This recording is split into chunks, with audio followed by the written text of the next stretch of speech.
We're live I on told the you about. YouTube. Let's see here. Let me get to my channel. Thingy me jiggy. How's everybody's sales this week been? My sales have been pretty good. I have Better than I expected.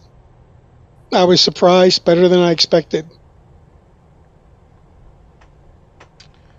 My sales yes. the first week of January were pretty lame, but they definitely picked up. But I've been sending in boxes and box.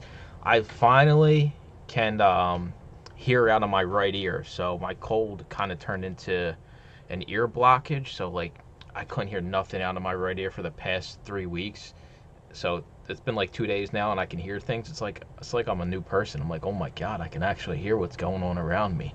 But that's like a blessing and a curse because when I'm out in the thrift store, I don't want to hear none of these people anyway. So it works both ways, honestly. So yeah, my sales have been decent. Today I'm at, let's check here. Today I am sitting at currently, as of right now, $218.35. So anything around 200 bucks, 200 to 400 is kind of like where I like to fall. I'm not going to complain about that any day of the week. But I did want to bring up something that's really important. I probably should have made a YouTube post about it. I probably will after this for the people that missed this. Um, the Instart program. Remember, I told everybody to kind of bail on the FBA Head Start, program. Me and Johnny kind of talked about it the other day. Check-in times seem to be pretty good. Usually, if I ship a box, I ship on Mondays. It's usually checked in and delivered. Like, um, they were shipped on Monday. They're already delivered at the warehouses today. So we decided, because we thought about this, that we should actually turn that back on and see how it goes. So the FBA Instart Head Start program, me and Johnny both now have enabled. This was something I previously told everybody to kind of stay away from. So if you're curious, what changes we're doing behind the scenes, I don't think there's any harm in doing it. I mean, is anybody still having crazy check-in times like 3, 4 weeks? For me, it's like I'm in within a week and stuff's receiving already. My stuff will get there within the week. I can see that it's present, but it can take them a couple weeks to actually make it available for sale. But I'm trying to just be consistent and send stuff in, so I kind of don't care. Like if that's a long tail, like same thing with getting paid by Amazon. Once you get on that cadence and you're okay with there being a delay, like just if you're consistently feeding that thing, then it kind of doesn't matter. Yeah, I agree. It is a case by case thing, right? If Julian's going to have to sit there and let his stuff sitting there for 3, 4 weeks, might not make sense because then you just wind up with the refunds. But I think overall, in most of our cases, if your stuff's getting received within 2 weeks from you actually shipping it, so like 2 weeks from that day you ship it, I think you should probably re-enroll in the program. And if shipping times slow down, you always can just back yourself out of it. It's super easy to opt into. It's like one button. You just search in the Amazon search bar, FBA Instart Head Start program, and there's one button you click, and all of a sudden you're good to go. It's super easy. I will make Johnny. I'm curious, Johnny. Are you gonna see if any of your stuff is selling before it gets checked in? Because I was thinking about this since I activated it. Um, I haven't really checked because they said it will take 24 to 48 hours, which should be sometime this evening, I believe is when my ticker would be up. But I can check tomorrow, yeah. Yeah, I'm curious here. Like if this stuff's actually gonna sell like the day we ship it. I don't know. We'll see what happens. But yeah, overall, this Amazon's been decent. I sold a CD for 60 bucks on eBay. I mean, that's a miracle in itself. That what was it, Grateful Dead CD that I had in my video the other day. Someone sent me an offer for $59. It's weird. Why you send me an offer for 59? Like I don't know. Like couldn't just be $60? I had it listed for 75. 59. I will say this: I didn't update my eBay app, and it wouldn't let me like accept the offer. Like the app just kept crashing, so I had to update the eBay app to actually have it, me be able to take the offer. But I do have it packed up here. I got to get it out. I use as much of this eBay tape as I can so I can get rid of it. It's my last roll of eBay tape.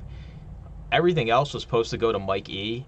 when he came down and bought all those CDs. And of course, he left my 24 rolls of eBay tape I had for him behind at the thrift store. So this is my last roll of eBay tape. Then I'm getting out of here pretty quick. Johnny put the link to the Head Start program in the chat. So if you're in, you'll know if you're enrolled. It'll basically tell you whether or not you are enrolled.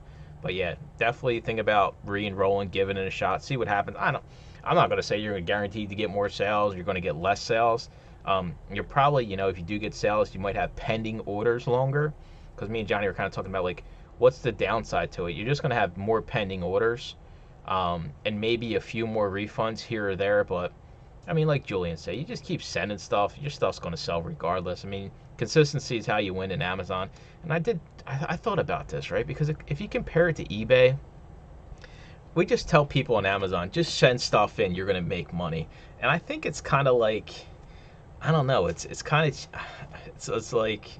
of false, I guess, because you can't just send anything. It's just like, if you compare it to eBay, just list stuff on eBay and you'll make money. And everybody knows if you do crappy listings or you list crappy stuff, it's not going to sell. And I think Amazon's kind of the same way, because you can't just sell junk, right? You can't just have boxes of, one sales score, one e-score items, because yeah, it'll sell, but at what cost, right? How long is it going to take? And if you paid $3 per item, say you got 100 DVDs and CDs in a box, you paid $3 a piece, that's $300.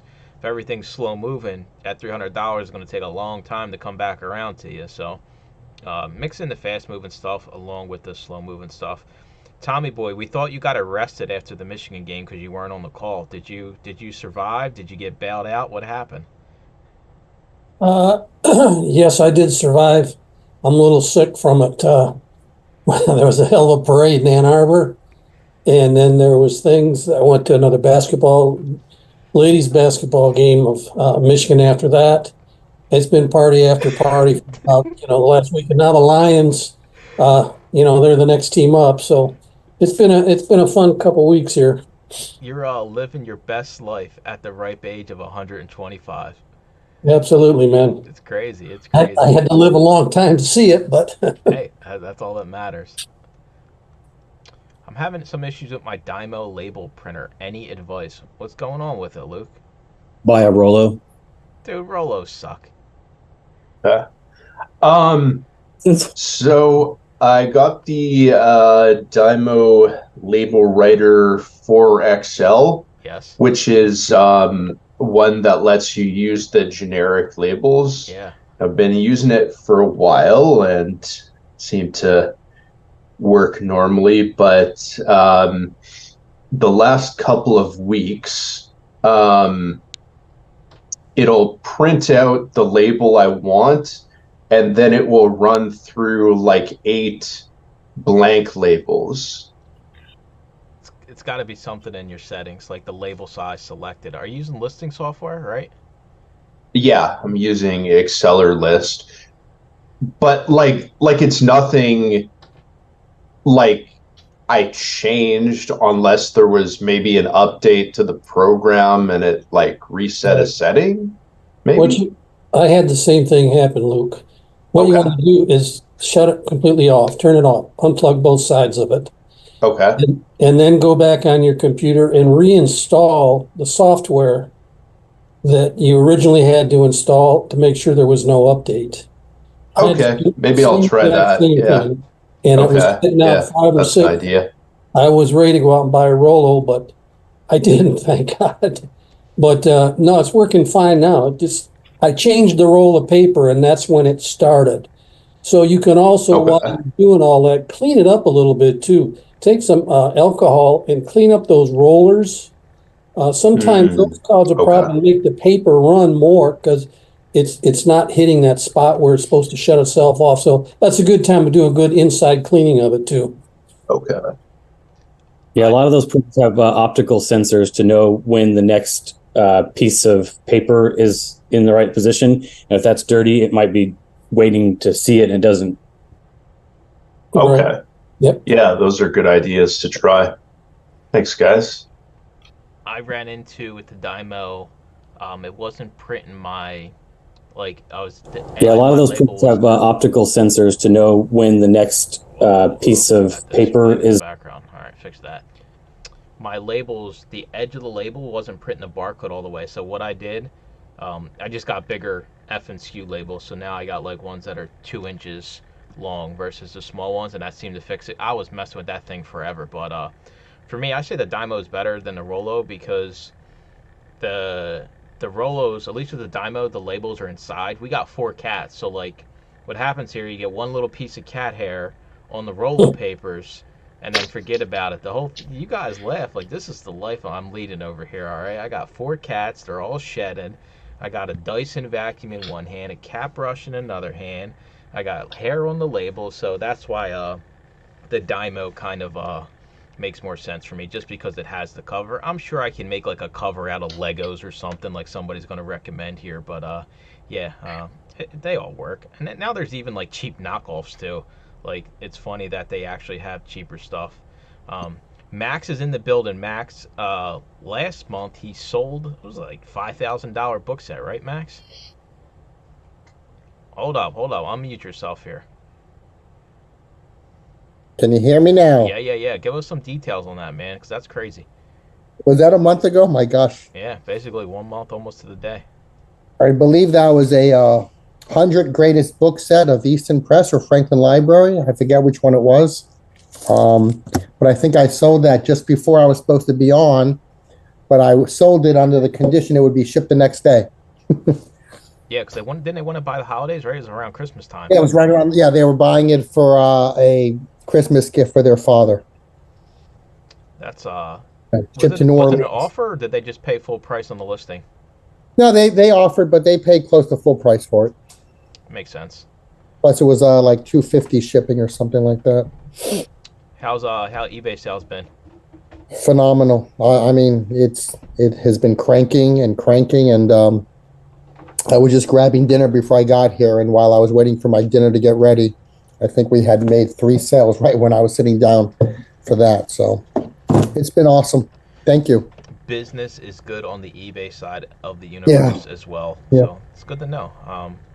I see you've been posting a lot of non-ISBN books have been selling on Amazon for you, so, or at least on Instagram. You want to give a little bit of insight on, like, I don't know, your thoughts on books that don't have ISBNs for Amazon? Because I'll tell you right now. Are you talking about posts you've seen from Instagram with selling? Yeah. When you post those aren't mine. Those are the Paper Gold members. Oh, those are the members of the Patreon group who are using either eBay or Amazon or both. Yeah, I wish all of those were mine. Yeah, I mean, me too. Yeah, they're doing phenomenal. It's been such a wonderful and wild experience. But a lot of those are just the Paper Gold members. When we specify Paper Gold in the Instagram post, that means it's the members. If it's Common Ground Finds, it's just mine. We got shot down over on YouTube. What's up? And Josh as well. That's crazy. I didn't even sell a total of 5K in books last month. I mean, I probably barely did over 5K on eBay all of last year. So he said, one sale, sucker, you're beating. He's like, I'll give you a 364-day head start, and then one sale, and I lose overnight instantly. But I mean, hey, that's what happens when you got the stuff he's got. I can tell you this, though. I'm a big believer, and I have a lot of faith in eBay. Always have. But there's also great revenue to be made on Amazon. And I just think there's a lot of information out there about Amazon that's poor knowledge. The most important thing being, just because it's red or green doesn't make it a good book. It could be red, and it could be a great book, and it could be green, and it could be a bad book. And too many people out there spouting their knowledge of red and green are giving a lot of people who are in this group or in my group a lot of bad knowledge. And I take personal offense to that. Oh man, he's getting feisty here. Hey, listen. No, not feisty. I like good book information. If people are paying you for knowledge, and there just should be good information out there for people. I agree. Julian says, does anyone else run into a -1 sales score? The book literally, one copy was disintegrated over the past 6 months. None sold. They wanted the book back. It was so bad. I don't know. I have a product that I got in bulk like maybe 9 months ago, and it looked like someone's Amazon stuff got purged like out of a warehouse because it didn't have a proper barcode. It had the FNSQ, whatever it is. So I looked that up and it had a -1. I was like, all right, that's weird. So I sent some in just to see what happens, and they sell on a -1 sales listing. So is that like a database error, or like they're not fast movers, but they, every once in a while I look down and I've sold a few. I don't know, man. It could be like Max was kind of saying, the software is kind of like clunky, I guess you could say. Like it's not always, it doesn't pull all the information. Amazon doesn't let them have all the information, so it's one of those things. I don't know. I've personally never seen a -1. I probably would have screenshotted and posted if I did, because that's pretty funny. Oh, I hit a couple every pallet that I go through, so I'll take a screenshot and maybe we can get some sleuthing going on. Yeah. I can tell you this. I guarantee if you're going through pallets or Gaylords, I guarantee you there's more negative red numbers that are profitable that you're throwing away that I would give a closer look to by utilizing Keepa, because Keepa will give you that life history of that book. Sometimes as book people, we get feelings of books when we pick them up. This just feels like money. I want you to rely on that instinct a little bit more and do deep dives into Keepa. I think you're going to surprise yourself and you're going to make more money. I agree. This is on the DVD side. I've been doing enough where like I've seen, of course, we all know a lot of the British stuff that wasn't popular here and DVDs. Those are pretty good sellers. But I saw this one and I was like, oh, when I saw it in the stack, I was like, oh, when I get to that Ren and Stimpy set, it'll be worth something. It'll be cool. And I got to it and went, Bam! It gave me a red, and I was like, oh. But because Mike's mentioned, and I'm glad he did, I learned early on enough to like, don't just focus on the red and the green, to like look at the data and try to make a decision. It was just some Yahoo had theirs for sale for like $7, but it normally goes for like 30 or 40 on these things. So I was able to at least spot it. So, Tommy Boy, you got a question for Max? Yes, Max. I sent a couple, 2 or 3 boxes into you, some books. Mm-hmm. And then just last week, you sent me a check. a good relationship. I mean, it's a great thing. But there was nothing about what book it was, or if it was 1 book, 3 books, 2 books. Okay. Yeah. How do I find out?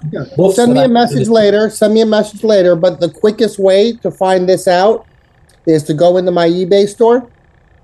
Go into the actual store, not eBay. Go deeper into my store. Put in the initials that I gave you. You have 3 initials? Yeah. Click on sold. I'll go back and see if I look them up again. If you can't remember, just get me tonight and I'll get them to you by tomorrow morning. But the best way to always do this with the consignment business is just to click on those 3 letters and click on sold, and you can check every day. Oh, okay. Because I have I have over 100 consigners, and I have consigners who check 2-3 times a day in what they sell, just because they sell so much and so often. But I'm glad at least you got the check. That's a start. It was a check and nothing else in the envelope. And I'm thinking, wow, well, this is different. So look under common grounds. Mm-hmm. Okay. Common ground finds, all one word. Yep. Yeah, just send me a message later. I'll get you through. Thank you, Max. Do we all get checks, or is there like PayPals, or like what? Some people we give on the consignment form, we give people a choice of how they want to be paid. I don't even know if I've ever filled out this form.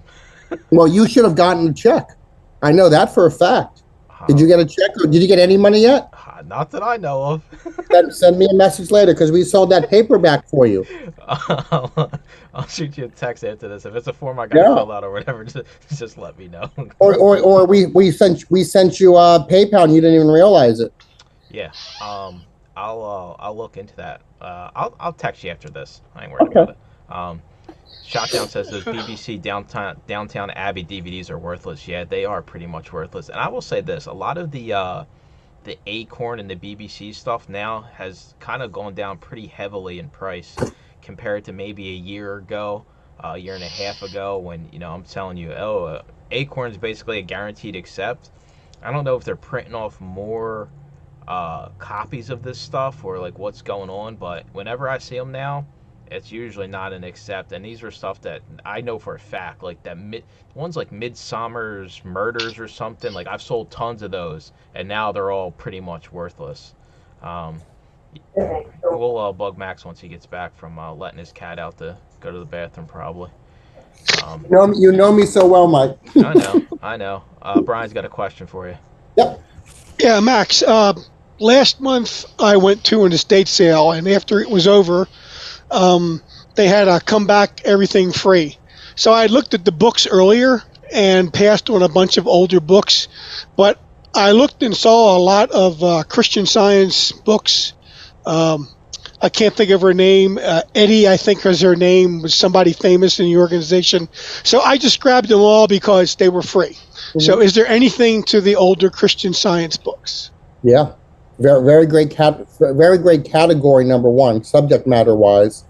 Of course, you have to research them, right? But never be surprised by those small 32-page pamphlets.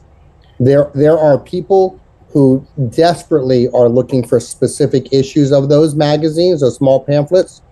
You might be sitting on a little bit of a gold mine right there. Okay, well, I didn't grab any of those. Most of them were the small books. Right. Most of them were dated 1950s and earlier. There's a couple in there that were in the 30s.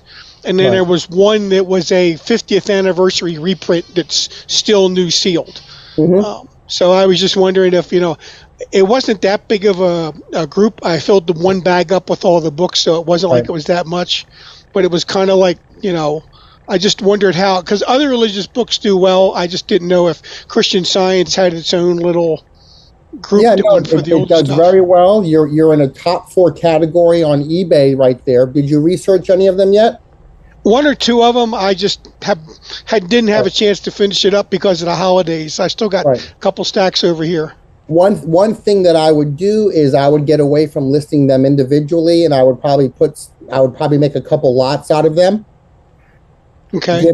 Give people good value for their money, and they'll tend to pick that up just because it's a good value. Would you do them as a? Let me add this real quick. Thank you for your service. Oh, you're welcome. My father, Vietnam veteran, Navy Seabee. You're making me feel old. Yeah, well. Really old. What was it, the Civil War, Brian, you were in? Oh, behave, will you? No, thank you for your service. No, he fought the Nazis. You're welcome. When you said the lots, I got a bunch of the real skinny books, but not the pamphlets. Yeah, but we're not talking about, we don't care about how the weight of them is. We just want to, if you have very similar subject matters, you can make lots of them, a lot of 4, a lot of 5, a lot of 6. And because people will be getting good value for their dollar, they'll tend to buy those before they buy a single copy of something. And auction or buy it now? I would go $9.99 auction, 7 days, started on a Sunday night after 6 p.m., let it run until the following Sunday, and I'm sure you're going to sell them. Okay. Yeah, just out of curiosity, it's a great category. Why Sunday? If I can ask, as somebody who's not done any of the auctions, why Sunday? If you want to start an auction on, say, Wednesday and end it on a Wednesday, now you're being victim to people who work nights in different parts of the country, depending on where you are.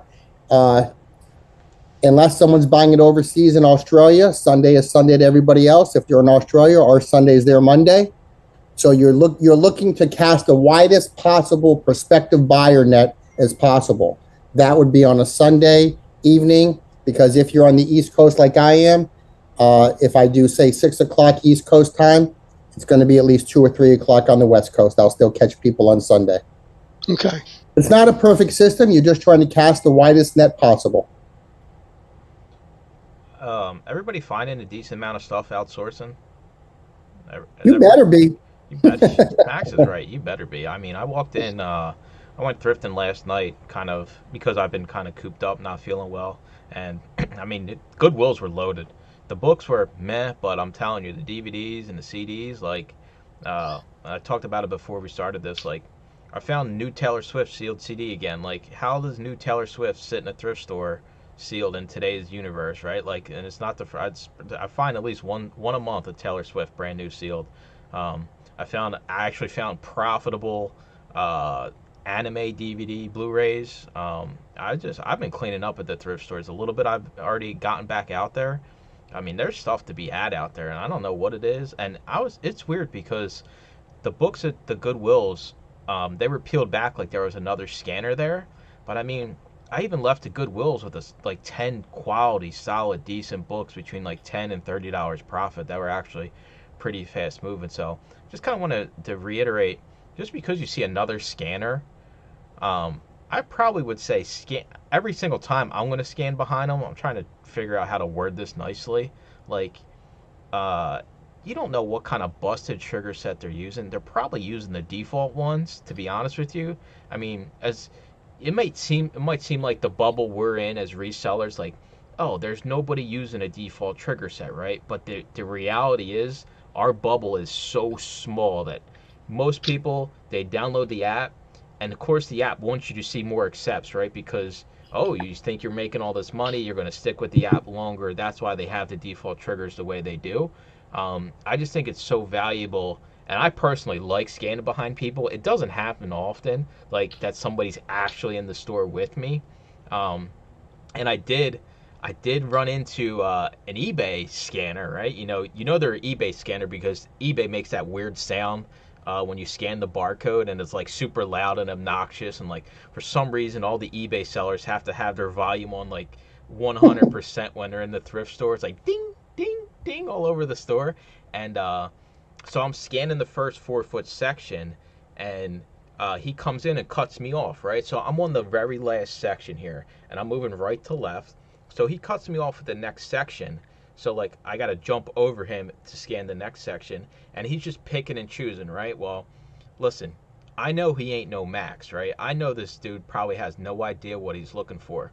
And what do you know? Sitting on the shelves, a whole bunch of Forgotten Realms, Wizard of the Coast, trade paperbacks. If there's anything, if you had the tiniest bit of knowledge about books, you would know if you're going to be picky and choosy about what you're going to select to scan, it's going to be those little trade paperbacks.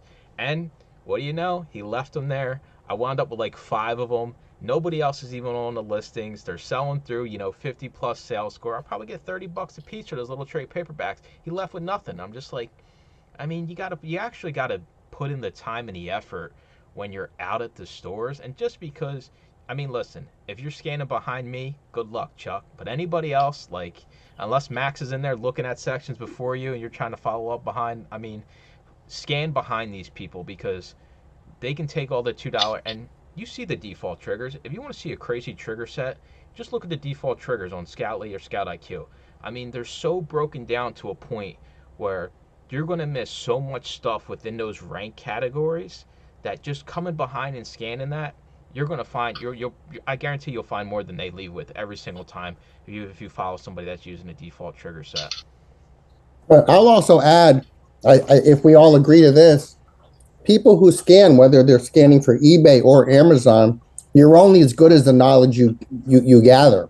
If they have just the basic knowledge of how to scan eBay or Amazon, you always want to follow behind them if you feel like you have garnered greater knowledge. I always say this: the money is everywhere. There are, I will live and die by books, and the money in books is everywhere.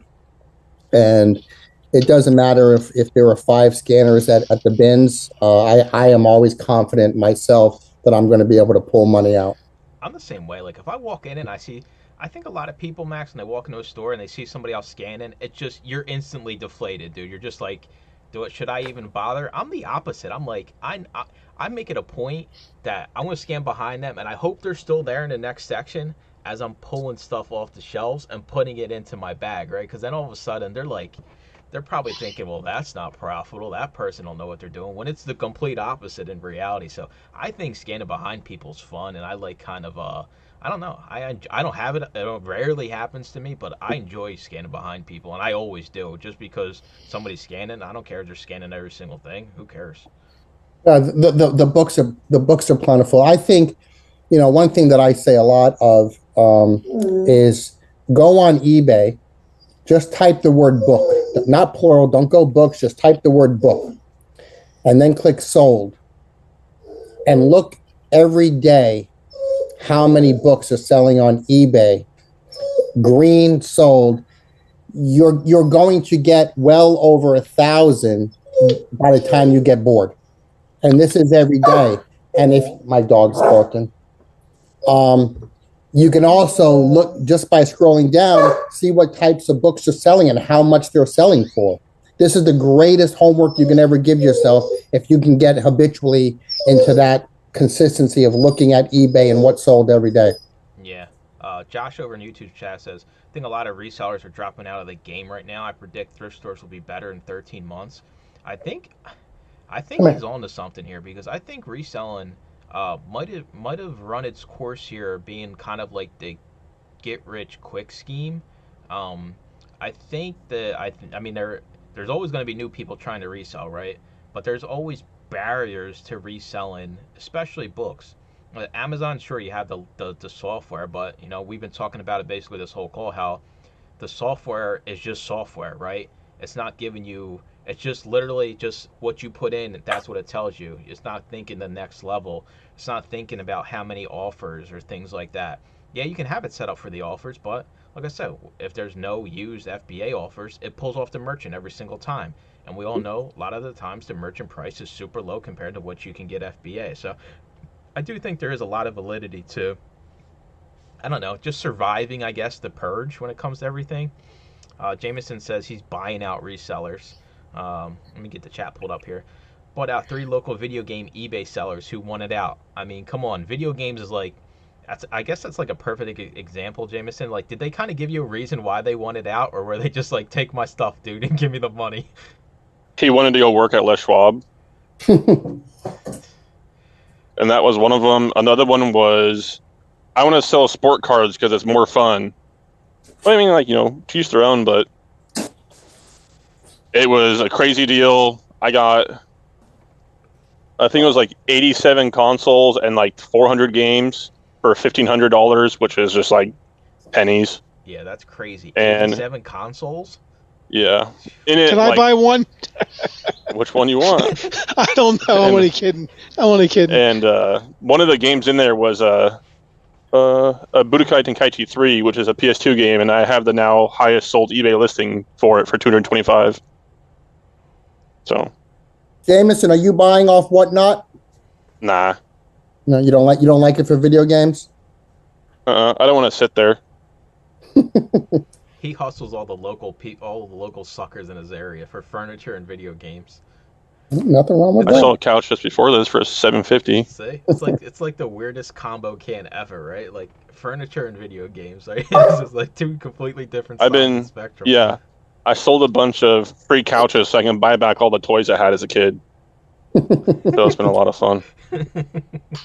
Shotdown says, my Goodwill's price each book individually now. I paid $4.99 for a book today, actually 3 of them, but some are 99 cents too. Yeah, Goodwill got on the train like everybody else did, right? I mean, you could argue that I got on the train, right? When I first started on Amazon, like, oh yeah, you just go to a store and you scan books and you get rich, right? Like, that was kind of the thing. So Goodwill said, okay, well, we can buy a scanner and we can have, one of our volunteers or one of our severely underpaid employees scan stuff for us. And they kind of got on the train with the books. And I know 90% of my Goodwill scan the books, but none of them scan the disc media, the DVDs, the CDs. So if you're struggling, like if you have Goodwills that suck for books, don't write them off. Go in there and clean them up on the disc media. I'm telling you guys now, $2.99 DVDs out the door. I'll probably make like 30, 40 grand off Goodwill, if not more this year, just off their disc media alone this year. So just because it sucks for books, Look at the DVDs. Look at the CDs. There's always something else. Miss Lachey says, Mike checking out the duds now. What's going on, Lachey? Hope your sales are well over there on the eBay platform. Listen, your dud might not be my dud. I got a lot of duds sitting at the storage unit I got to get rid of, but I'm not trying to offload all my duds when it feels like it's negative 15 degrees outside. So it's going to be like 60 degrees this week. Then I'll get rid of my storage unit full of duds. I have thought about going the eBay zip code route and trying to find another sucker like Jameson to come buy all my duds. But yeah, it's not working out too well. So I'm just gonna have to donate them. But that's a whole day. It's a whole task in itself, right? When it comes to bulk and dealing with it and everything. So yeah, I mean, I don't know. I mean, Goodwills are Goodwills, right? I don't think they'll ever scan the disc media. I think a lot of them will get away from scanning the books moving forward. I think they, maybe they realize, because we see it all the time, right? How many Goodwill accounts on Amazon are selling stuff for, $2 plus shipping, right? It sounds good at the eye test. Oh, this is great. We're going to make a whole lot of money. But how much work actually goes into, a merchant fulfilled business or even like an eBay business, right? Like it's tough to run a large scale media selling business, and you can't just be one person. At some point you're going to tap yourself out on time. Although I think, Max, you should run an experiment. You have to run your business all of 2024 by yourself. That's how I began, though. Yeah, I know. I mean, I began with one book, never thinking it was going to turn into what it turned into. I was teaching high school. I was coaching basketball. And I just wanted to make a little bit of extra income. And books were a doorway to a future I didn't even see. It was been an amazing ride. And if you don't have Max in your back pocket, definitely, reach out to the guy Instagram or message or comment on YouTube. And he's basically a scouting app within himself. Max IQ. That's what we'll start calling you. For anything that doesn't have a barcode or ISBN. This guy literally will have an answer for you if it's worth it or not within 5 to 10 minutes of you sending him a picture through your phone. He'll tell you yes or no, give you a thumbs up or thumbs down. I mean, you can't beat it. It's crazy to think, how far we've all come when you really look at it. And I'm curious, Max, like, what was like do you remember when you hired your first employee, and like, what made you get to that decision that you said, okay, I need to hire someone because I'm kind of tapped out? I was still teaching at the time, and my father would come in the morning when I was gone, while I was at school, and he would take all of my packages to the post office for me. I would do some in the morning. I would go to the drop box and put in what would fit in the drop box, but not everything fits in the drop box. So my father would come in, and then he moved away to Georgia. So I needed someone to do shipping for me and get it to USPS. And right around that time, I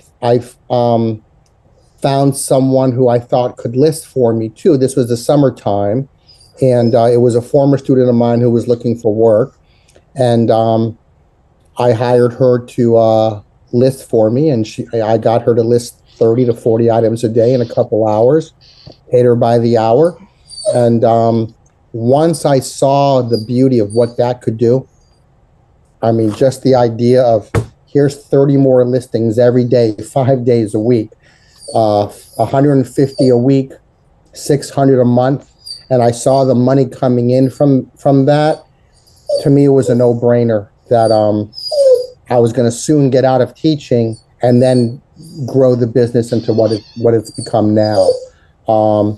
Coupled with that, though, that's when I started going after targeting Amazon sellers who were buying Gaylords and then calling their non-barcode books duds.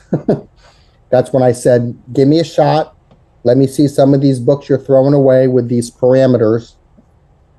And once I got a few of those Amazon sellers on consignment and they saw what I could do, they're some of the best advertising you could have, because they tell their other friends who are doing Gaylords the same thing.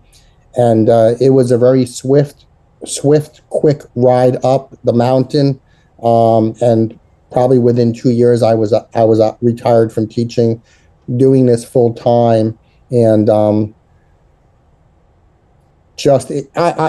grateful every day. I'm in awe every day for what I get to do, because there were so many days where I would drive to school and I'd be like, I just don't want to do this anymore. And I was at year 16 or 17, and I said, I don't want to do this to year 35.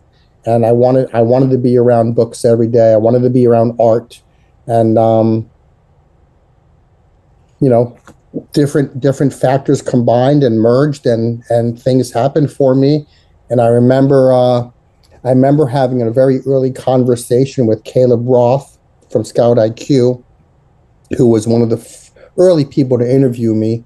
And he said, look, once you get on YouTube and people see what you do, there's going to be no turning back for you, because you are fulfilling a niche that nobody else has. And he was 100% right. And the business is, like I said earlier, the business has grown well beyond the vision I ever had for it.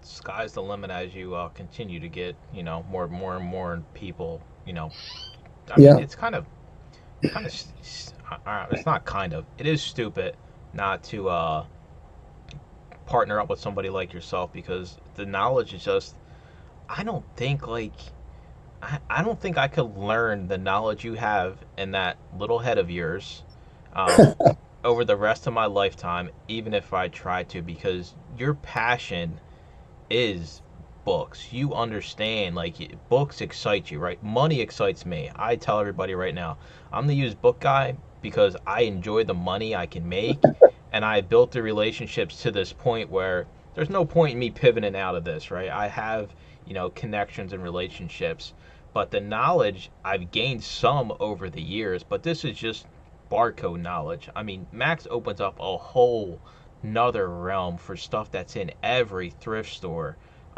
that we as scanners just kind of look over. I mean, I say it all the time. I probably passed over, probably $50,000 in non-barcode non-ISBN books, just because I figure, oh, these things are junk, right? It ain't worth nothing. This thing ain't got no ISBN. It ain't got no dust jacket.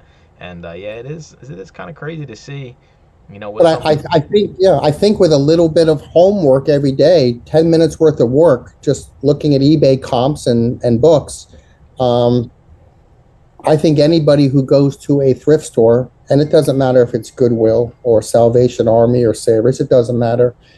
There are good and great books to be found at every thrift store that are just, they probably don't have a barcode. They're probably on a bottom shelf.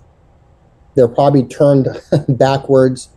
And if you just train yourself to work a little bit harder than the next guy, 100% you're going to find that. I'll just tell a quick story. I'm working with a guy from St. Louis, and about 75 days ago, he got a hold of me about the Patreon group. Never sold books before.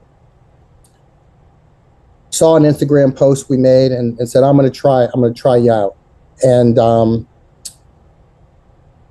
within 60 days, he made business cards. He started advertising for free book pickups. This is a crazy story. Free book pickups. And about 3 weeks ago, he called me and said, hey, I need you to go live. I need to show you something.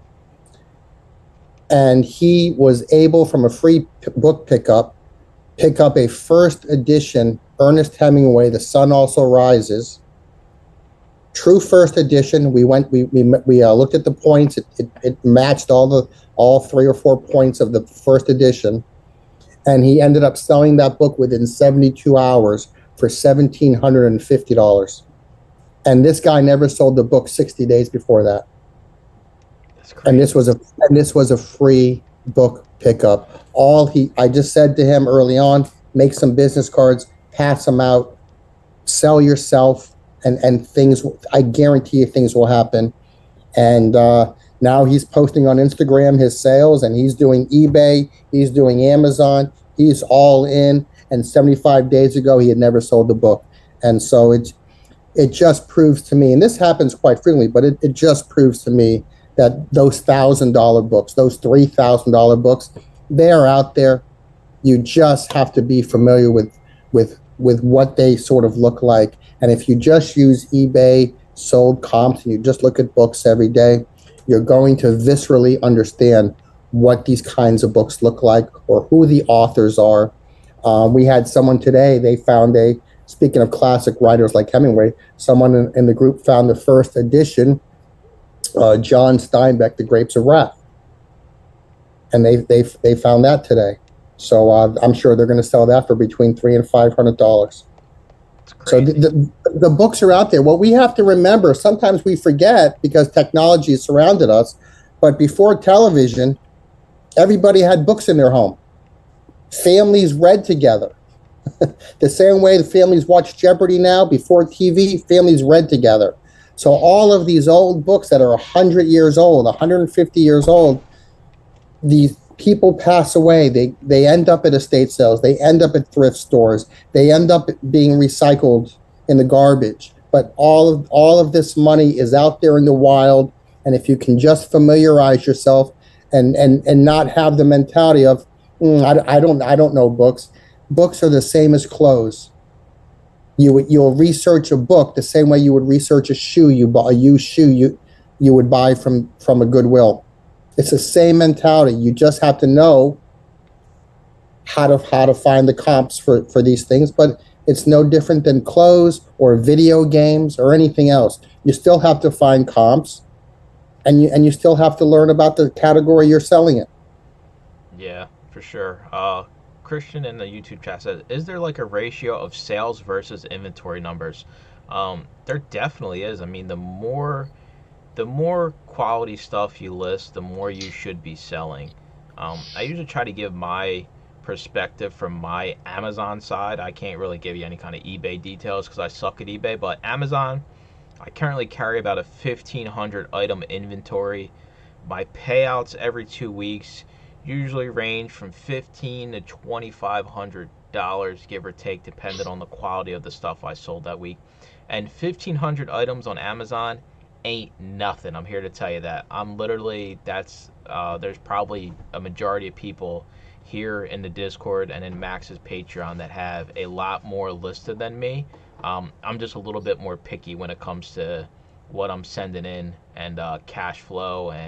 But for me, I can, I have the lifestyle where, if I'm making $2,000 every, 2 weeks, I mean, that's over double my CBS salary, and that can easily cover my bills as I kind of got myself to a point where I don't need to, take every penny back out of the business and things like that. So, yeah, it is, I don't know, like Max, like eBay sell through, or maybe even Johnny can chime in on this. Like, if you have 1,000 books listed on eBay, like how many should you be selling a day, or maybe in a month, or like a week? Well, Johnny B and I may have a different answer to this question. And you just interviewed Tom from Australia, who has 130,000 items in his eBay store. So I think we're asking ourselves the wrong question. And the question that I ask myself now is, what is my daily goal in sales to make? Not about my sell-through rate. There are people who post on Instagram that they have 587 items sold and they have 28 listed. Well, that's great. You don't have a lot of space taken up. But what happens if you multiply that active listing number to 4,000? Wouldn't that give you almost 2,000 items sold? So I think the question you should ask yourself is, how much money do I want to make a day in sales, and then work and learn to work to whatever it takes to make that number. I mean, I'm as transparent as they come. I'll talk numbers all day with people. I'll show people numbers. When I got out of teaching, my number needed to be 750 a day. Okay, when I got out of teaching a couple of years ago. Now my number a day is over $1,000 a day. So I'm not satisfied until I somehow hit that number every day, and I hit that number 80 to 90% of the time during the month. So I learned how to make $100 a day, and I learned how to make my way up. So it's not about sell-through rate to me. It's about buy what you can, buy good books, get good books, list them. Don't worry about how many active listings you have. Keep growing. We have a saying in my Patreon group called it's be a bookstore. So if you walk into a physical bookstore and the bookstore is 1 floor and 8 shelves, that's a small bookstore. But if you walk into another bookstore down the street and it's 3 floors and it has over 100,000 books, who's probably going to sell more books? Just because we're online doesn't mean we shouldn't be thinking of ourselves as a bookstore. Grow, make your active listing numbers as high as you possibly can. I guarantee you will sell more product, and don't have the parameters that you just want to have 2,000 listings up or 4,000 listings. How would your life change at 10,000 listings? I'd be miserable. You would have to hire a shipper. The only additional thing I have to chime in there, it's very similar to what Max said. The only real number that matters is what's going into your bank account. Yeah, It doesn't matter that's if you it. have 10,000 or 1,000 listings. You can both be making the same kind of money, to be honest. A perfect example of this, I can list 1,000 Nora Roberts books, and I can list 100 Stephen King books. Same period of time, I guarantee you Stephen King is going to make more money, even though the price is similar.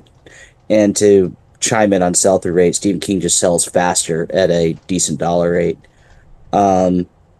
Sell-through is important, but I think the quality of what you're putting up, desirability more importantly, is what's going to make or break your eBay store. If you sell nothing but, let's just say, Stephen King high sell-through rate books, you're going to be leaps and bounds over the everything book person who will sell stuff here and there. The knowledge is power in this game, honestly. Even if you're doing the Amazon game, if you target books that you memorize over a period of time, they're just instant pickups, you're going to be one step above the guy who just scans everything repeatedly over and over again and just follows the trigger set. I mean, there's some stuff I don't even need to scan anymore. I just pick up. I don't even need to waste time scanning it. Johnny, what did you think when Tom said he had 130,000 items in his eBay store? Well, I know Tom because of my other group, so it didn't really shock me. When I heard it the first time, I'm like, who is this guy? I've never heard of you. And Tom's one of those background guys who just works and isn't really in the social light. And that's honestly, a lot of the bigger guys are like that. They don't really have a online Instagram presence or any desire on YouTube or anything like that. They're just work focused. But those guys have so much knowledge, and we're fortunate to get to know them because they don't have to. They're not learning anything. They're there. I mean, I guess they're learning something here and there. That's the reason they're there. But I think they're more there to meet people like them because it can be a lonely lifestyle. Yeah, well, I think he said, if I remember, he works almost 100 hours a week. Yeah. Or something like that. I mean, he's all about the business. It's fascinating to hear, I'm sure he's concerned about sell-through rate a little bit, but with 130,000 items, I'm sure he's grossing enough every day where he doesn't really think that much about sell-through rate. No, absolutely. But he's more focused on, he's trying to trim up his store on not just, if he is going to buy everything, well, this portion of stuff goes to this guy. This portion of stuff goes to this guy or this company. And he's getting more out of the list everything because he can. He has the manpower to do so.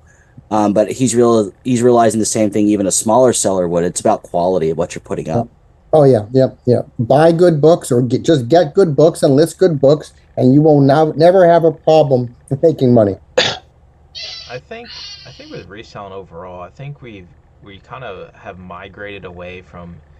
It's not as easy as it used to be, in any way, shape, or form of it. And I think we just have to accept the fact. And I think this is kind of why a lot of people move away from media. It's not because, they graduated from media. It's because media is a lot of hard work at the end of the day. It's a lot of heavy lifting if you're doing free pickups. It's a lot of scanning. It's a lot that goes into the media business. And I think that's the real reason people graduate from media. It's because the workload that comes with it is a blessing and a curse, right? You get a free truckload of books. You can't beat a buy cost, with media. Your average buy cost throughout the year, you're paying only $1 or $2 for an item. Some of us even less than that.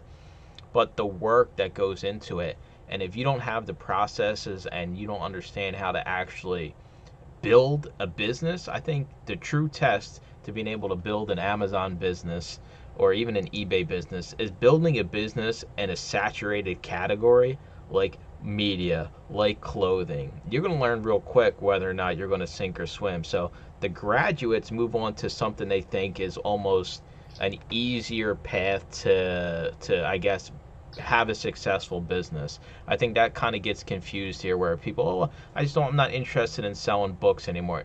No, it's probably because you failed at selling books and media and now you're kind of just looking for something else. When I think once you build that foundation, and we talk about it all the time, you can build your business foundation, right? You build your foundation, then you can kind of pivot to different things. But if you don't have that initial, ground floor set up, don't matter. Your house is going to crumble down whether you're doing books, whether you're doing toys, grocery, clothing, whatever it is. So it is important to understand how business just kind of works here. Let's see what we got going on YouTube chat. How does anyone do on children's books? Goodwill has so many of those little skinny ones. I just bypass the mess. I got a hot take here. I think people need to be scanning those children's books. The bigger, skinnier ones that have the dust jackets, and those. I think Osborne is the brand. I've sold lots of those Osborne books. I actually just hit one the other day. It was like one that had a little train, and there's like a track on each page, and the train goes on the track. So it had like a little, like kind of like the Lego books had the little figures. The Osborne one had a little train. It's like a $50 book, and nobody's going to mess around with the kids' book. I always get in those kids' books and kind of scan those things. Yeah, I get a lot of kids' books in my Gaylords, and I even had one, oddly enough, that was 100% kids' books. So that was a good metric, and it's not a lot of it was profitable. You think it would be, but I think they print there's a lot of high volume. You're right about the Osborne, and then there's one called DK. What's their little logo? Looks like a book that has D. Yeah. I bet more success with those. So if you're skimming, that's cool. Of course, if I have a palette, I'm literally scanning everything or looking at the ISB. And so, but when I'm out at like thrift stores and stuff, I skip over the kids' books as well, just because I haven't found enough. I think that's a good call out if you're struggling with books. Lazy scanners ain't going to scan the kids' books. Sorry, Julian, don't mean to call you lazy. Because people just think that. Back to your hard work comment, I got enough hard work in my garage over here. You know what I mean? I got to monopolize my time. So yeah, if I'm your fun time. Store, yeah, it's DVDs, it's video games, books, and then in that book section I have to triage. So those probably don't get picked over by scanners, and so yeah, that's a great place for someone to go in, like you said, get on your knees, get that bottom shelf that nobody wants to physically, kind of get weird and get to, and you're gonna find gold down there. Brown says, I'll sell anything with the barcode. I kind of I actually did pick up a board game the other day, brand new sealed. I just scanned it right in the Amazon app. Tommy Boy's the same way. If it's new sealed board game, he'll even sell used board games. You just have to, you can't get too distracted, right? Because all of a sudden you wake up, it's 5 days, you're still in the same thrift store, and you got 10 more stores you got to get to, and you're like, where did the day go? What is happening here? I don't know what's going on. Josh says children's books suck. I hate scanning them. I'll scan them, but hate them. He's just like, I see him with this trailer full of books, and he's just like throwing them as far as he can over his back because those things can fly because they're real skinny. Just launching them one by one. Vintage children books. Funny story about vintage children books. I remember back in the day, I went to the Goodwill bins, and there was this crazy old lady, and she was getting nasty for those stupid golden books. Any golden book this lady wanted, and she didn't care who was in her way. She would just grab them all. It was crazy. Like, she was nuts for those crappy little golden. I know, I've sold some of the old school, like, Walt Disney books and things like that. I've sold some of that stuff on eBay. But, this lady was nuts for these little golden books. Like, there's a little golden book, you're in her way. Good luck, Chuck. That was hers. She wanted it regardless of what was happening. I think, though, that we should be looking at non-barcode kids' books. Give me a bolo right now, man. Well, I think if you become familiar with the illustrators of those books, then you see those illustrators on the cover page of the book. People collect the illustrators. One in particular, from a family of artists, is N.C. Wyeth, Wyeth. Just go ahead right now while I'm talking about it, but go ahead and go on eBay and type in N.C. Wyeth, click on sold, and see what that is. I mean, I'm going to show you a screenshot right now. I'm just going to hold my phone up. I sold a kid's book on the 20th. Hopefully you can see this. For $450, non-barcode. That's crazy. No, it's not crazy. It's knowing who the illustrator is. And I could name off 10, 12 illustrators for you all just to be on the lookout for them. But if the Wizard of Oz books, Wizard of Oz isn't just one book. Go ahead and you can even Google it right now or eBay it. Just type in L. Frank Baum, Baum, and click on sold.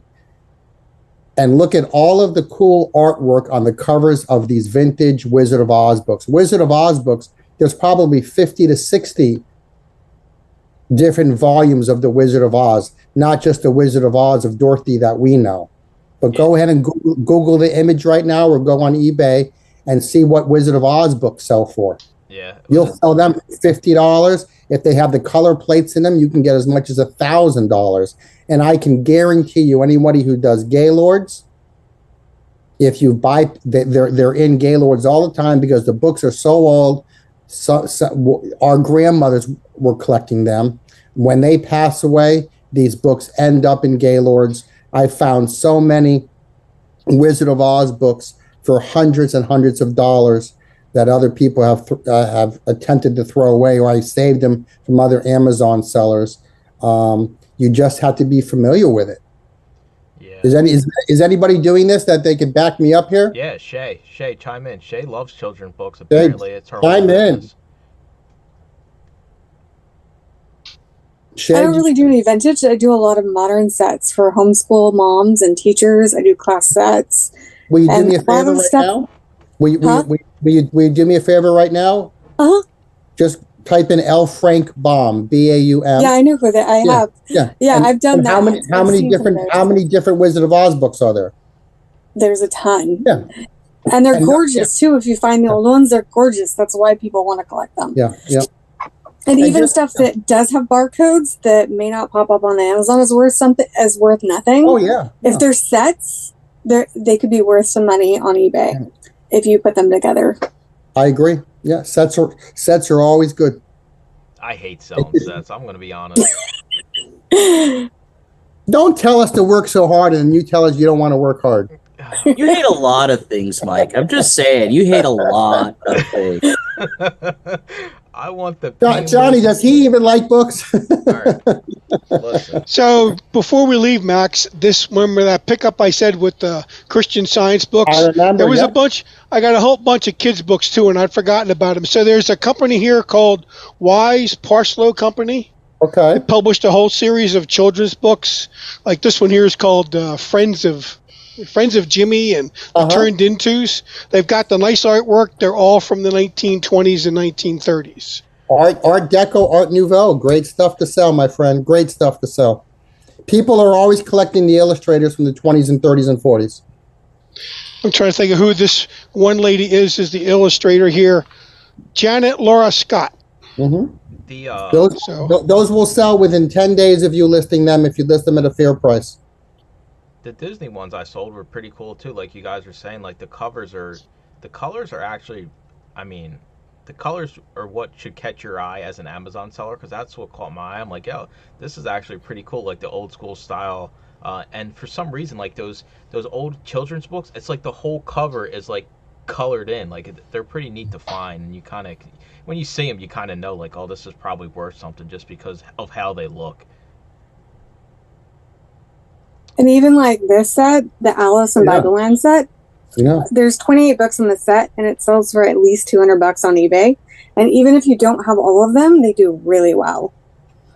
I probably passed those books like a million times. I'm not even kidding. Shay, I think I just sold that set. I'm going to check right here. Hold on. Alice in Bible Land, right? Yes.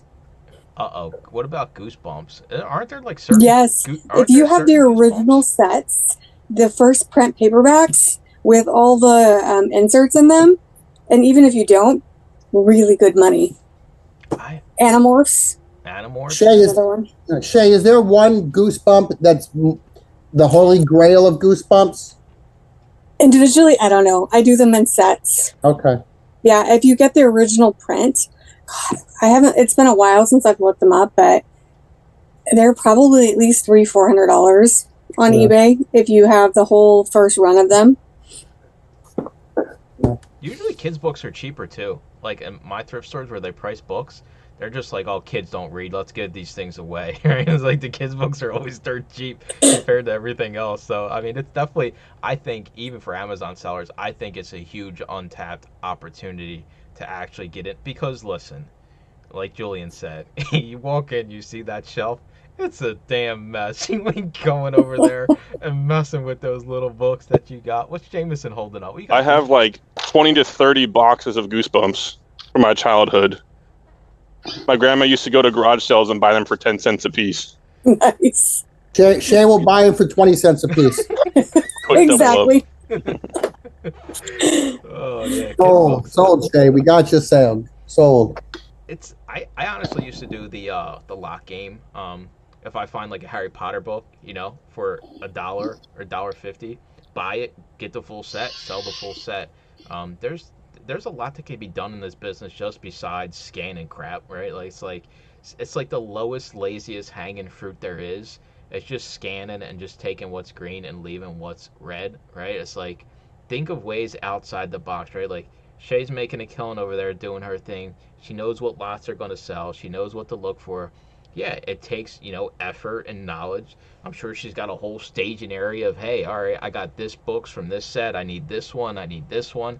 It takes work, and that's how you're going to win in this business, is differentiating yourself, right? Like, you got to be different. You can't just be another scanner. You can't just be another used book guy, especially if you already got a used book guy in your area. All of a sudden, now you got a competition. Well, how are you going to deal with it? You just scan more? You're going to hustle harder? You're going to start thinking outside the box? You can't, it's tough, and we just got to be smart about what we're doing. And children's books are a huge opportunity.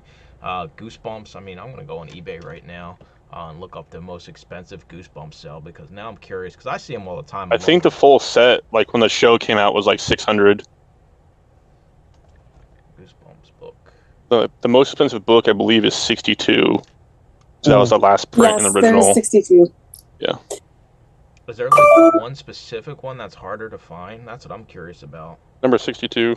Number 62. That one, yeah, the higher up ones, and then the ones with like the extra stuff in it. A lot of times they're pulled out, and people really want those. What is the title of 62? I know they got like I always see the little puppet guy. Things like horror. It's something 4. Monster Blood 4. Monster Blood 4. Yes. And believe it or not, Jesus, I found what happens here in the children's sections of like thrift stores. They actually wind up putting like a lot of like TV related trade paperbacks. Like I found Indiana Jones, all kinds of different really valuable trade paperbacks, because they just think they're kids' books because they're the smaller trade paperbacks for some reason. So I make it a point, if I'm not going to sit there and pick through and scan certain ones, I'll at least look through to make sure there's no gems hiding in there, because if Monster Blood's going to make you $50 every single day, how many times have we walked past this Goosebumps Monster Blood in our lifetimes, right? Probably a lot more than we would like to admit here, because I guarantee you we all have. Because listen, I didn't even mess with trade paperbacks until the second half of last year, when all of a sudden Max is like, yeah, dude, you can get rich off this stuff. So I think it is a balancing act. No, I agree. The media tie-in books get mixed in with the kids' books all the time because the general staff member doesn't know any better. I hit them up for my business, not for the kids' books, because they just get mixed in with kids' books. I have it I haven't in a while, but I have found the game guides for like Dungeons and Dragons in the kid book section. Yeah. It hasn't been in a while, but I have found that several times. I'm looking through and there's, somebody's game guide book. Yeah, those Warhammer, Yep. The thin hardcover Warhammer books, they're always in the kids section. They're not going out like, if somebody just sees that, they're just like, yeah, this is a kid's book. Even old video game strategy guidebooks can be big money. Yeah, strategy Yes. guides. I rarely come across them, but that's like a 50-50 accept rate, reject rate. Laserdisc. Dude, I've yet to find a single Laserdisc out in the thrift stores. I'm still trying, dude. They don't exist around me. I don't think they ever made it to Pennsylvania. Yeah, there's you can almost get a map of the U.S. and they'll be geographically located near places where people had disposable income. They were $60 to $100 per disc when they came out, and so it was usually a dad that like had a tech job and like wanted the best of the best during the VHS eras, but wanted like to have a home theater experience. And so you're not going to find them in like BFE. You're going to find them in like, the San Jose area, San Diego, Los Angeles, or Dallas, Fort Worth area. Those you're going to find them there. So you're telling me all the poor people live in Harrisburg? I get it. It's fine. I understand. No Laserdisc for poor people. No offense taken. No offense taken. I ended up coming across an entire collection of them when I lived in California. Hundreds and hundreds of them. And there things I learned about them. They're $1 a piece, like one whole pound per disc. So you're definitely gonna do media mail with that. And there was it's like same thing with a lot of other media. It's like 90% garbage, and then 10% are these sought after collectible ones that never got a DVD release, or it was the unmolested version of a movie before a director was like, well, I wonder if I should re-edit this before we ship it, on DVD version. And they take out scenes and add other stuff in. And so there's purists that are looking for specific ones. But luckily, there's an entire database you can go look at, and it ranks them and shows you here's the laser discs that are rare and valuable. And you can just have that copy and paste it into your phone when you're outsourcing. So I'm one of the people that had a Laserdisc player, and I've probably got about 75 of the discs sitting away in store away, but I had stuff that wasn't available with stuff that I liked when I was growing up that wasn't available elsewise. So I think the big takeaway here is don't just be a scanner, right? Like you can make money just being the scanner guy, but you can make a whole lot more money being okay, I'm going to scan, but I'm also going to look for certain things that we're probably going to pass on when it comes to 98% of people that are going to walk into a store to resell. And a lot of it, we do find in the kids section, a lot of it doesn't really get talked about out there. I mean, I sent in the TV show, what's it called? It was the Three Witches. It was like they're kind of more popular actresses. Charmed? Charmed. Charmed, yeah. I found one of those trade paperbacks I sent in last week. It was like $30, $40 book. Like, listen, anything that's TV related, movie related, that's in a trade paperback form, I guarantee you the accept rate on those is going to be higher than probably anything else we are going to scan. And if you scan the barcode on the back and it says it's some t-shirt, and it's not pulling up the book, they usually have a barcode on the inside cover or the back. If not, you need to manually look these up, because people don't take the extra steps to manually look something up and list it.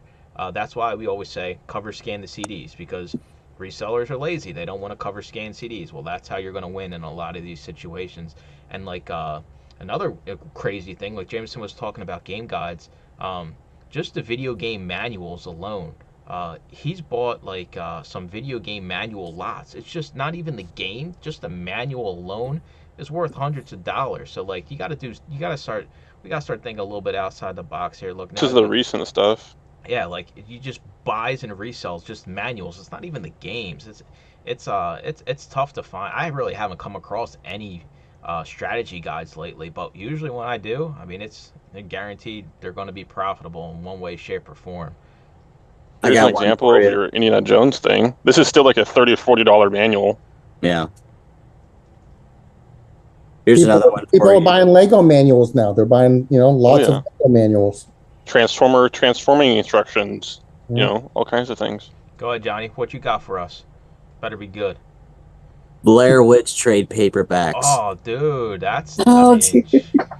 Those sell so well. I don't even know if I would sell It them. doesn't even matter which one it is. You can lot them up and probably do really well if you're into lots, but just selling them as singles, they do so well.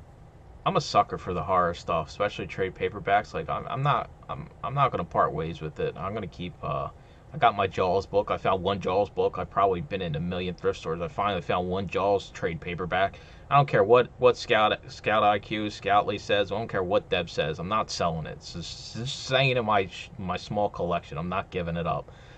Any final thoughts here before we roll out? Max, any final thoughts here when it comes to the pulse of eBay until next month when we hang out again? Give people on eBay a little bit of words of wisdom. I mean, I don't know if this is going to be wisdom. This is just something that I'm seeing on the platforms. Is there anybody here that is selling on Whatnot?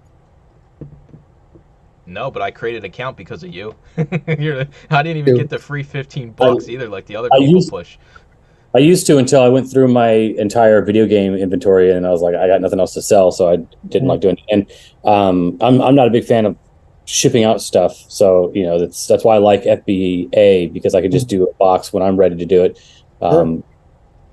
I would just say this. Yeah, I've been doing Whatnot every Monday for about 5 months now, and I'm starting to get the feeling that this is actually going to be the future of selling, that it's not going to be a stagnant picture on a screen in 3 to 5 more years. It's going to be live selling no matter what it is.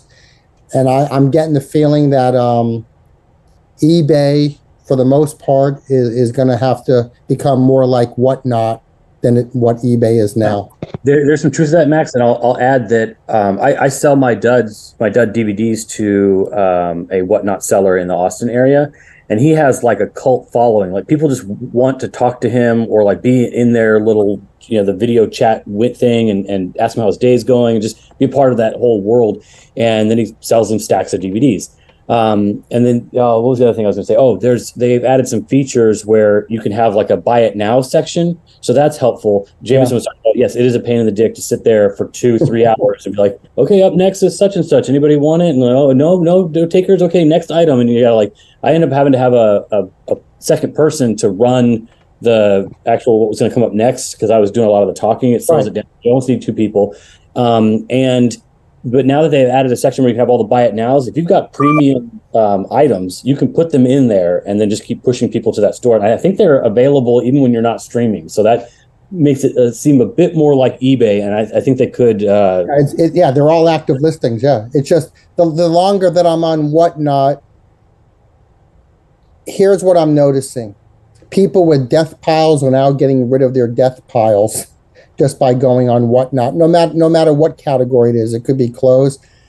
What I'm amazed at, and I've talked to Johnny B about this several times, but if you go on Whatnot right now, there's at least 50 shows live right now with people in these 50 shows, maybe 100 shows, all over the country selling whatever they're selling. I just think that we're getting a glimpse of what it's going to look like. And I think if you can learn Whatnot now, it's going to make you stronger in the game in 3 years. Yeah, there's also an onboarding process. If you're even thinking about doing it, at least go through that and then have that done, do a show or two and kind of work the kinks out and then be ready in case you want to move the product. But I remember talking to Johnny B probably 6 months ago myself, and we were both not convinced a lot with Whatnot. We just didn't think the book people were there. But now 6 months in, I think the book buyers are getting there. And you can make very good money in an hour or 2 hour show. If on Whatnot, can you ship media mail? Yeah. At first they did not have media mail. Now they do. They combine the shipping. It makes it very easy. I'm just, I just wanted to share that with you because I'm marveling at it every Monday as I do it, and I see my followers increasing and more new buyers coming in. And I tried to tell Johnny B to get in on there, but I don't know what his issue is. But I'll be in the chat room cheering. Max is 100% correct. Like I had a bunch of video game stuff because as a hobby, I was just fixing consoles, but I'd buy a broken one to fix it as my hobby, and it would come with 3 or 4 games. And then I'd fix the console, rehome it, and I've got these games. And I'm not a big gamer, so they would just pile up.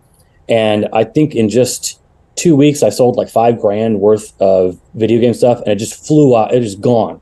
And people go, "Oh, we're gonna do another show. We're gonna do another show." I was like, I literally have no more inventory to sell. So there's nothing there. But it definitely got rid of that death pile for sure. Yeah, and you know what is crazy now is if you can go on Whatnot, there are people buying storage lockers, and they don't even take the stuff to their own warehouse now. They'll set up a table in front of the storage locker they just bought, and they'll just start pulling stuff out, starting everything at $1, and asking people what they want to run. It's so quick, and that's what technology is. It's all about quickness and efficiency. I just feel like this is the way the platforms are going to be going in the future, and getting on this now is going to make your transition easier. You know, I'm not getting paid by Whatnot. I'm literally marveling at it every day. I saw a kid last week. He admitted about 9 in the morning he was selling his action figures on his unmade bed. He was about a 13-year-old kid selling his action figures one at a time on his unmade bed. And he told everybody who was viewing that he was skipping school. And this kid made like $180 in 45 minutes. I wanted to say to him, you don't need to go to school, son. Right. Keep doing what you're doing. You're making more money than the teachers. I will say I've shopped on Whatnot before, and it's good for that. But again, I think Jameson put in the key point, and this is before they had the buy it now feature, to be fair. You got to be willing to sit there to get those couple of things that you want for your own to reflip it elsewhere kind of deal. Mm-hmm. Yeah, I have a lot of resellers who buy from me. I don't need to be the last person in the line to make money. No. I want to move product and make money, and I don't need to be the last person in line. Yeah, I think a lot of that. I think that's why you had the success you've had, because even early on when you first started Whatnot, and I first made my account over there, I mean, you had a decent amount of people in there, and I remember texting you. I'm like, dude, you got something with this. Like, it's going to take a little bit of time to grow, but like anything, right? Nothing just magically happens overnight. You got to put in the legwork. Bob said he's seen somebody on Whatnot selling books from the Goodwill bin, so like they're in the actual Dude, yeah. Come on, like they go into the bins, they pull whatever they have, and before they even buy it from Goodwill, they're off to the side of the wall, live on Whatnot, selling it before they even buy it. You don't think this is the future? If I go into the Goodwill bins and I see some idiot bookseller selling stuff on the wall, I'm smacking the camera out of his hand and saying, "Dude, get a life. There's an outside world besides the Goodwill bins. These people that live in these stores. I mean, I might as well be back at CVS. I'm in a Goodwill bin store. It smells like rat. It smells like a dirty diaper for 12 hours a day. What kind of life? All right, I understand. Okay, it's about the money you make to an extent. All right, there has to be some, quality of life that goes into reselling. You can't just be like, well, if the book's smothered in baby crap, I'm willing to clean it off to make $1, right? Like, I think a part of why I started reselling was to have a better quality of life. And I don't know, like, Max, would you survive if I sent you to the bins every day for like a month straight? Like, you would go nuts just sitting in that same place. I wouldn't do it nowadays, but there was a time before I was out there on Instagram and YouTube, and when I was building the business myself, where I would be going to the Goodwill bins every day after school. My first stop after school was stopping by the bins, and for me at that time, there would be, it was all Amazon scanners, and so I was not a threat to them. Okay, and because I wasn't a threat to them to take their product, they learned what my product was. And after several months, they would just be tossing books down to me where I am on the bin, saying, "Hey, Max, you might want this one." And so with the non-barcode books, you can do very well with the bins. I don't need to do it now with the way my model is, but if things ever got tight, I would go back to the bins, but I wouldn't go all day. I would just go for an hour or two. Because I still love the treasure hunt. I still love pulling that $100 book out of the bins. All right, we're gonna wrap it up here. Now that John's here, we're gonna end the live. John made it super late. Sorry, buddy.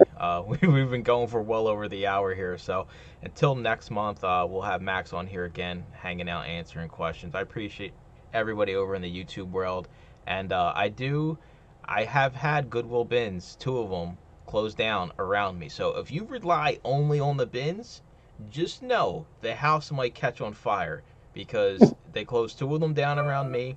I got one that's within 10 minutes of. I avoid that place like the plague. Like, I went in there once and I turned around and I walked right back out. There's like families laying across the walls. They got like barrels with fires going inside. People are cooking rats on sticks and everything. Like, it's just chaos in those places. All right, you're reading too much science fiction. Get out of here. We appreciate everybody hanging out. If you need me or Max is on Instagram, Common Ground Finds. So he's put them in your back pocket. You can't go wrong. And if anything, related to Amazon, reach out to me. Go Blue as always. Congratulations, Tommy Boy, Michigan Wolverines. They finally did it. And yeah, everybody have a good night, and thanks for hanging out with us. Thank you, Go everybody. Lions.